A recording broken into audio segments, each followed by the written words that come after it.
So, I just had a conversation, a really great conversation about emotions, and this conversation was with someone who I know has been struggling a really long time with a lot of fear and not feeling happy and really struggling with controlling situations or just feeling really fearful.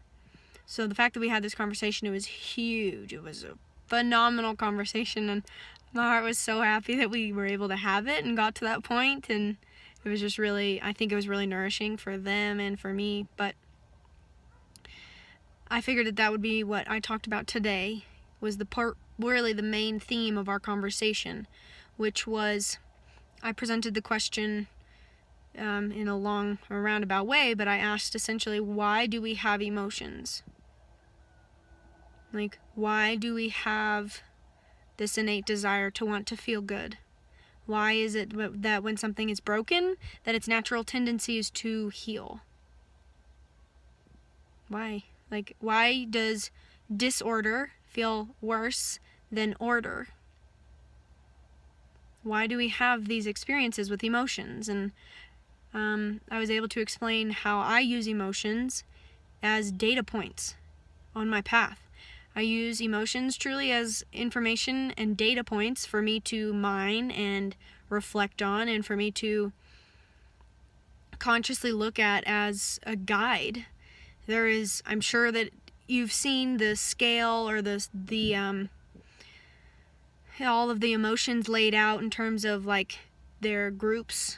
So it goes from basically sadness to passion and joy. I think it's like depression, apathy is the lower end. I think I talked about it in another video, but the emotional guidance scale, if you will, or even in psychology, they lay out just emotions and to categorize them. Well, when I felt lost and I didn't know what I was doing and I didn't know where to go and I was ridden in doubt, like literally swimming in doubt, I can't even tell you how heavy it was on my heart and how heavy it was, and I couldn't go anywhere. Just mentally, it was just really a crappy experience. But I used emotions to climb my way out. I would look at that guidance scale, and I would look at the scale, and I would navigate my way from one feeling to another. And it started off with actually being able to identify what my feelings were. That was the hardest part, because a lot of us are disconnected from our feeling body, our emotional body. Forget about spiritual body. I'm not even talking about that. I'm talking about your emotional body. Are you able to identify how you are feeling? Are you able to know that just because you are feeling that way, do you know that that is not who you are? Do you know that that emotion is purely an indicator of what you have been thinking? Thoughts are basically the mothers of emotions. Emotions are babies of thoughts. It's what kind of thoughts are you procreating? Or emotions are you procreating? Both of them you can procreate, but what types of emotions are you cultivating in your life? If you feel crappy, what kind of thoughts are you thinking? And that's what I presented to this person, and I could tell they heard it. It landed. And if it landed for this person, it's gonna land for you, if it hasn't already.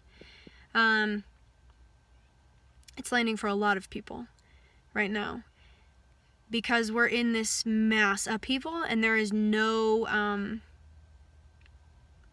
the old ways are gone. The old ways of being no longer around us. We are never going to be the same as a human race. Marketing's never going to be the same. The way that we interact with people are never going to be the same. Just mass world movement and mass world shifts are happening. And so all the old ways, even of who we were, are never going to be the same. That's why we feel so out of control. That's why we feel so scared and lost. So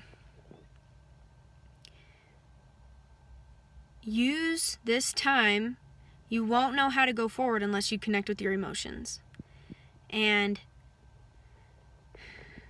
the most important thing you can do is, and courageous thing you can do, is just sit with yourself and ask yourself how you feel. That's it. You don't have to do anything with the information. You don't have to make massive, drastic life changes around it. All you have to do is sit with yourself and sit with what you're feeling and what you, what's coming up for you. But if you don't even ask yourself what is coming up for you, you will never give yourself the opportunity to get to know yourself, which is the problem we are all in when we feel so afraid of the unknown. It's because we don't know who we're sitting with in the unknown. So I hope that this helps.